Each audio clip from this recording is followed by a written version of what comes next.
alaikum. Good morning, grade 11 students. You all are doing well and keeping yourselves safe and healthy and taking care of yourself and your family members. This is a new video. This is the first video for this week, and in this video, we will be talking about the dehydration reaction, which is the elimination of water for alcohol. Okay, let's start. Bismillah ar-Rahman ar-Rahim. So, in the previous week, we have done the task one, which is the classification of alcohols into primary, secondary, and tertiary. And now this week we're going to, and we also discuss the combustion and nucleophilic substitution reaction of alcohols. This video we will be talking about the dehydration reaction. In the next video I will send you working out all the explanation for oxidation reactions. So let's start. Bismillah ar-Rahman ar-Rahim. This is dehydration. It is exactly similar to what you have done in haloalkanes, the elimination reaction. And if I go back to that lesson, I have to remind you what you mean by alpha carbon and what you mean by beta carbon. So the alpha carbon is the carbon which is directly connected or bonded to the functional group, whether it is Cl or whether it is OH or any other carbon atom. And the beta carbon is right next to it. It could be two beta carbon, it could be three beta carbons in case of tertiary. All right. So in this elimination of water, we have been discussing in our basic organic chemistry in live face-to-face sessions that in organic chemistry, water is made up of two things, which is H and OH. So in the elimination reaction, the OH from the alpha carbon, because we are talking about alcohols, and the functional group in alcohols is OH. So the OH from alpha carbon and H from beta carbon is removed, and these two group of atom will create water. Now, just because we have removed water from one group of atom from each carbon, so now both carbon will left with three bonds, and as you all know, carbon from group 4 will make 4 bonds to complete its octet. So they both carbon will need one more bond to complete. So what happened, they will make a bond with themselves, and that's called the formation of double bond. In order to have this reaction in organic chemistry, for organic chemistry, the conditions are very important. So we need to have our conditions.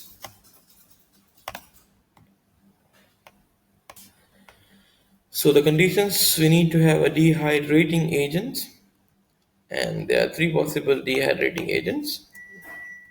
We can have concentrated phosphoric acid, concentrated sulfuric acid, and sometimes we can use aluminum oxide as the dehydrating agents.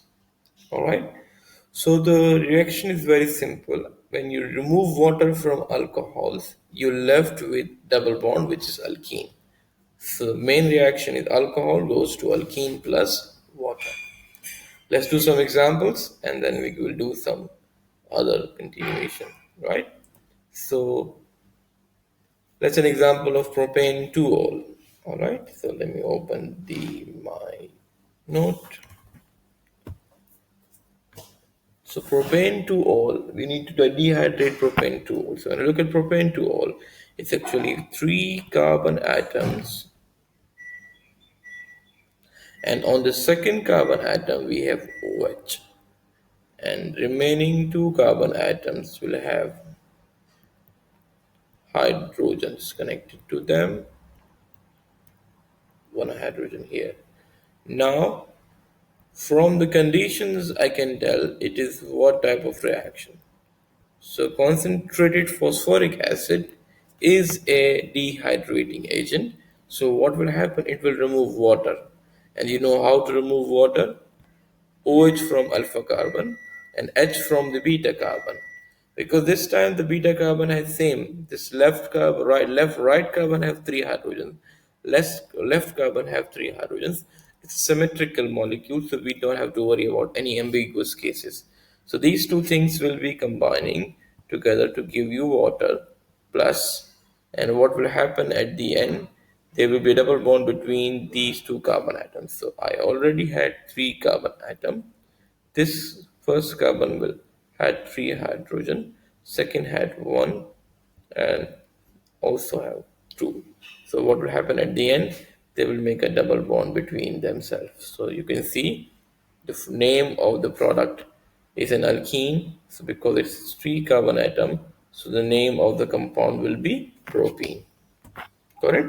So when you dehydrate propane 2-ol using concentrated phosphoric acid, the product organic product is propene and the other product is water. All right?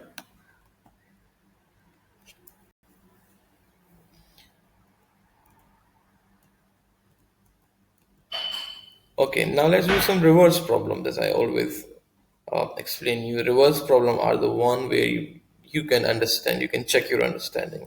So let's have a question like what alcohol will dehydrate to produce but1ene? So looking at the very simple situation above, I can see now if I dehydrate propane to all, I will get propene plus water. It's very simple. Propane alcohol goes to alkene. So if you really want to prepare but1ene, there must be an alcohol with exactly same number of carbon atom. So you can use butanol, butane one all. Alright? So the name of the compound, name of the alcohol is butane one all, and it will dehydrate to give you but1ene. Now that was a very simple question, very simple equation. Let's talk about some ambiguous cases, just like we have done in haloalkanes, right? So let's talk about the elimination or the dehydration of 2-butanol. Okay, so this is 2-butanol. We have four carbon atom and a second carbon atom has alcohol. Now this alcohol is not symmetrical. When you look at the right side, you get 3H. When you look at the left side, you get 2H. So when I am trying to dehydrate them using concentrated sulfuric acid, okay, so for the one time it could be like I can remove OH from this carbon atom and remove H from the right carbon atom. You see?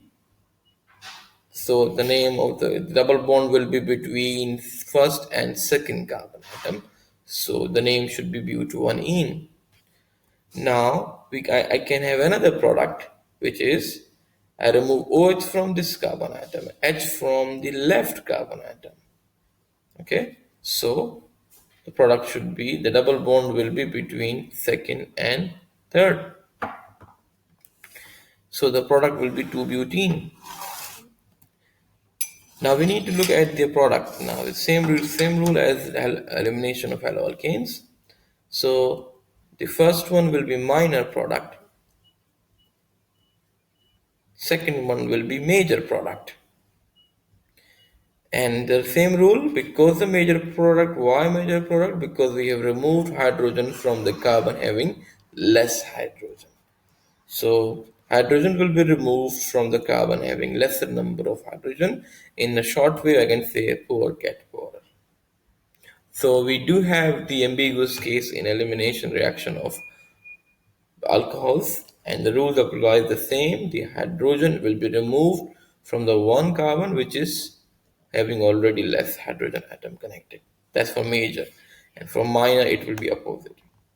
Okay, definitely the other product water is also produced here, but we can write down at the end. But I was focused on major and minor products, so I only use butene here. All right. Correct? So now you have to go to your task 4 document, finish task 4. It's a very short task and wait for my next video for oxidation. Hopefully you understand everything. In case of any problem, you can ask me and Mr. Faisal any question during our contact time in your timetable. Okay, we will be having live session every time. You just need to go to Google Classroom, go to Classwork tab, and press the Google Meet button. And during the time what we have allotted, during the new timetable, we will be online over there. All right, students, have a great day, have a great week. Stay safe, stay home.